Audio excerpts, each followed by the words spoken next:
Welcome to the Sacred Emergence Podcast.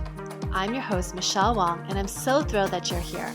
This is a place where you'll be guided to living your most aligned life so that your truest, most radiant self can emerge. We'll be jamming on topics ranging from spirituality, entrepreneurship, to wellness and lifestyle design, and everything in between that can support you to grow, evolve, and shine, all the while not taking ourselves too seriously. So if you're ready to step into your leadership, break through limiting beliefs, own all of who you are, and expand in abundance, grab yourself your faith cup of tea and let's dive in. Hello, welcome to episode 1, the launch of Sacred Emergence. I am so thrilled that you are here. Thank you for joining me. My name is Michelle Wong and I am the host, and I'm just sitting here really excited and stoked that you press play for episode 1. And so welcome to this inaugural episode. So what I wanted to do for this episode was share 2 things. One is, why did I title this podcast Sacred Emergence, and what does it mean when I say Sacred Emergence? And I'll dig a little bit deeper in that. And then the second piece I wanted to share for this episode is a few stories and lessons around the topic of perfection or perfectionism, and really talk about the journey of being bad at something, but also enjoying it, right? So enjoying the process of being bad at something versus the image of perfection.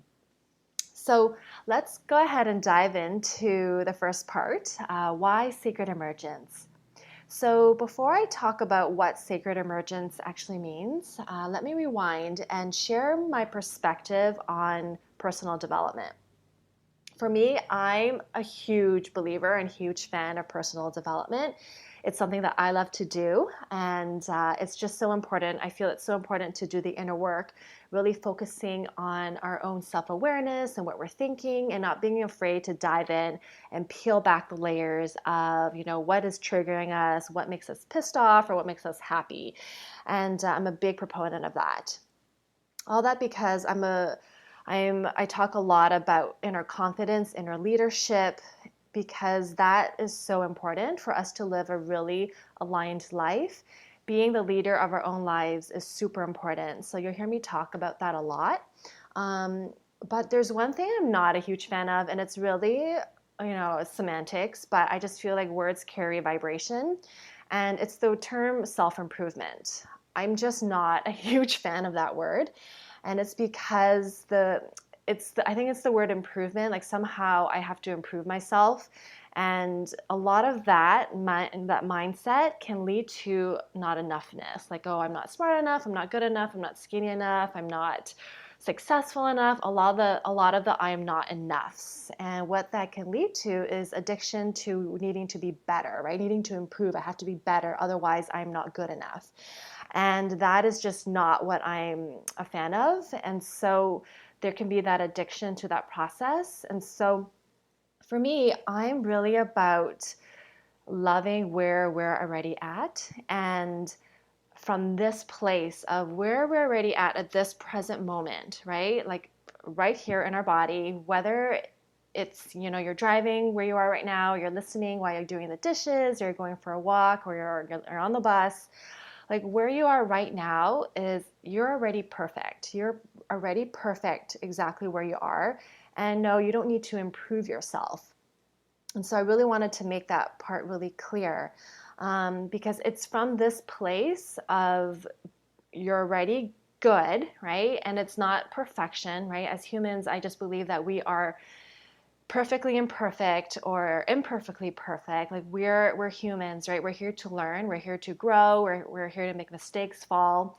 But it's from this place of being perfectly imperfect that we can continue to evolve to be who we are meant to be. And from this place, we can grow and really continue to shine. So I almost think of it like a flower, from the seed to its beginning to grow its buds to actually, flowering and blossoming and blooming.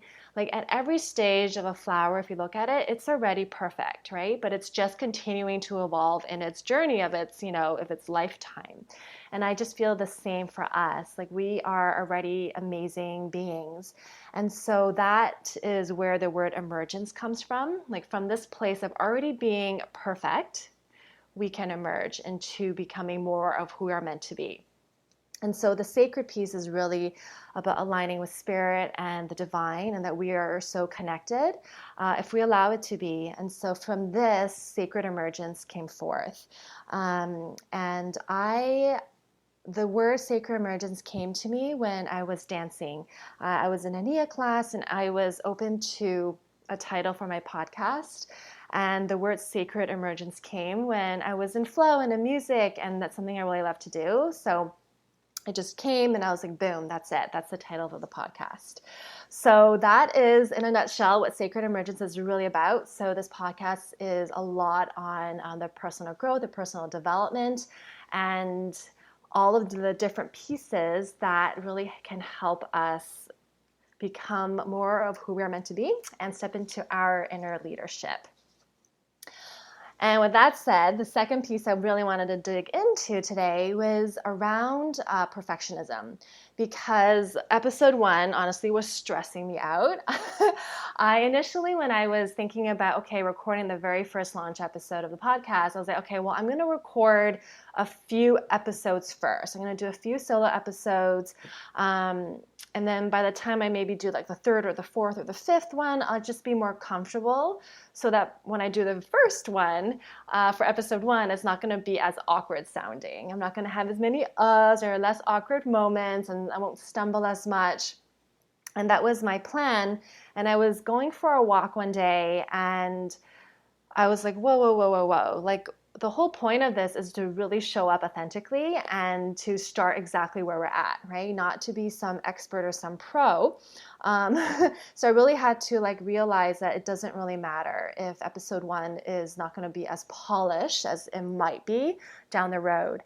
And, I had to come to the realization that even if I were to record episode 5 or whatever, and then come back into episode 1, I mean, sure, but it's really the long-term growth, right? Like a year from now, I'll probably sound different, but really, it's really not about the perfection. So I really just had to trust that, and, done is better than perfect. And that's one of my mottos, and that's one that I just really encourage everybody to adopt. And so a few quick stories to just really support this. A few years back, I was creating a video for my website. And I have to say, back then, this is probably around, 5-6 years ago. I mean, perfectionism it's been something that I've just wanted everything to be perfect since, I was a teenager and, recovering people pleaser. But I wanted to create this video for a program for my website, and I didn't want to have any words where I was stumbling. I wanted to cut out the ums and the uhs. And so basically it took me forever to create that video. And I did a lot of retakes, and I couldn't go through a whole 5-minute video without the ums and the stumbling. So I was like, well, I'm going to have to edit this. So when I went into editing, I edited out all of the ums, all of the uhs, all of the mistakes, quote unquote mistakes.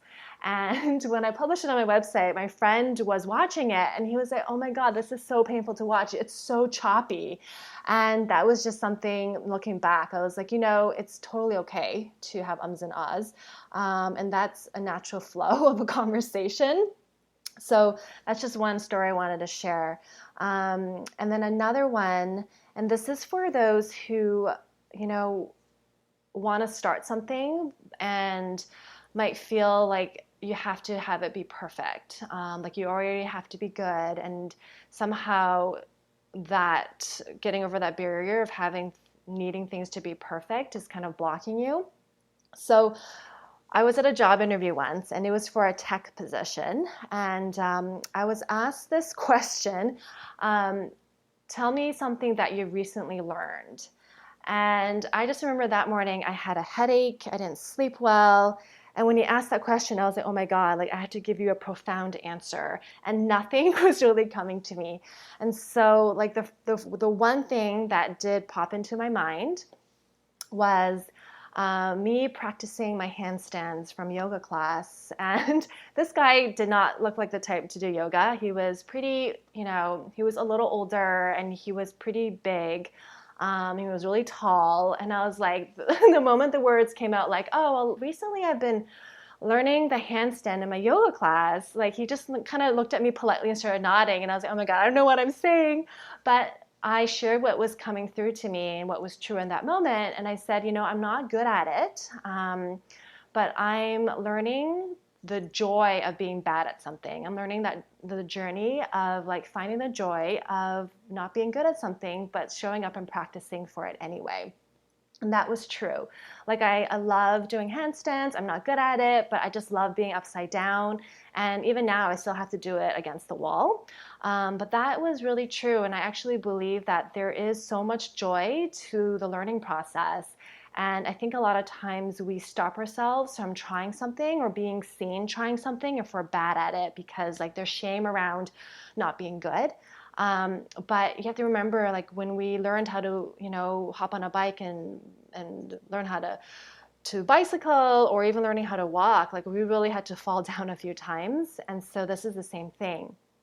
And another story to go with that, I was at a retreat, and part of this retreat we had different workshops we could take. Some of them were outdoors, some of them were indoors, and it was a great weekend.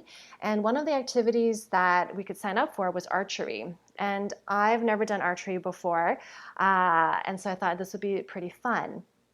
And there are like a bunch of us doing this, and basically we had to like shoot the arrow with this paper bullseye target. And sometimes I could get it, and then maybe not in the bullseye, but at least on the paper. But a lot of it was just having fun, trial and error. And I just remember this one lady, she was just so hard on herself because she wasn't getting it. Maybe her aim was bad, maybe she wasn't getting it on the paper, but she was just really criticizing herself. She was so hard on herself, and it was actually hard for me to watch her criticize herself so badly. So I finally spoke up and I said, hey, it's really not about getting things perfectly, and you're new at this. So, it's really about enjoying the process. Otherwise, what's the fun of expecting us to be already good? Like it just takes the joy out of learning and trying something new. And so I think that gave her some perspective.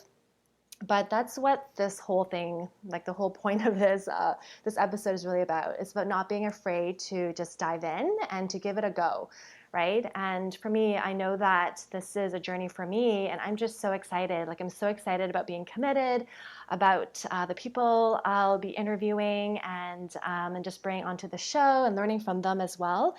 And so I'm just thrilled, so thrilled for the episodes that I'll be sharing with you, and the value that you'll receive as well. And so those are the pieces I really wanted to share, and I'm just so grateful that you're here and that you're listening. And if you have any feedback or suggestions on topics that you would like, feel free to drop me a line. I am pretty available over on Instagram and on Facebook. My Instagram handle is michellewong.xo. And you can send me a DM. And then if you love or like this episode or this podcast, please subscribe, especially on iTunes. And I would love for you to share it. You can share it on Insta stories. You can take a photo, a screenshot, and then tag me so I can share it and send you some love. And then if you want to go further, I would love for you to rate and review the show, and that will help other listeners learn more, find out more about this podcast, and decide whether or not they want to listen. So I just want to thank you so much for being here. And if you do decide you want to subscribe and give me a shout out or rate and review, thank you so much. I love you. And even if you don't, I love you anyway. And I'm just so grateful. So thank you so much for tuning in to the launch episode of Sacred Emergence. And I will see you soon. Have a good one. Thank you for listening to the Sacred Emergence podcast. Make sure you subscribe so you don't miss an episode, and thank you in advance for sharing this with others who can benefit. Until next time.